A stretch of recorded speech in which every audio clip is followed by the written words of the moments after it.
Hello மச்சி. சொல்லு மச்சான். நேத்து நம்ம கிரவுண்ட்ல விளையாடணும்ல? ஆமா விளையாடணும். சதீஷுக்கு போய் பிடிச்சிட்டான்டா. நைட்ல தூங்கவே இல்லையா? அவங்க அம்மா இன்னைக்கு காலையில தான் தர்கா கூட்டு போயிருக்காங்க மந்திரிக்கு. தர்கா கூட்டு போயிருக்காங்களா? ஆமா அதை விடு, ஒரு விஷயம் சொல்லுவேன், பயந்துடாத. நாளா போயிட மாட்டேன் சொல்லு. சைல்ட்ஹுட் மெமரிஸ் சொல்லிட்டு ஒரு ஊஞ்சல் விளையாடல. ஆமா மச்சான் நல்லா இருந்துச்சு அந்த ஊஞ்சல். அந்த கம்பெனியில தான் ஒரு பொண்ணு தூக்கு பண்ணி சேர்த்துட்டான். ஹலோ, இதெல்லாம் முன்னாடியே சொல்ல மாட்டீங்களா? நான் வேற அதெல்லாம் விளாட்னேன் இன்னைக்கு.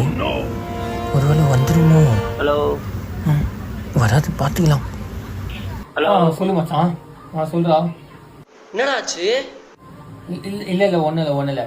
அவன் தூக்கத்துலேருந்து ஏதாச்சும் பெனால்ட்டி நிற்பான். அவங்க பயந்து போயிட்டு தர்கா கூப்பிட்டு போயிட்டு இருக்கான். ஃப்ரீயா விடு, நான் காலைல உனக்கு ஃபோன் பண்ணுறேன். பாய். ஓகே பார், பாய்.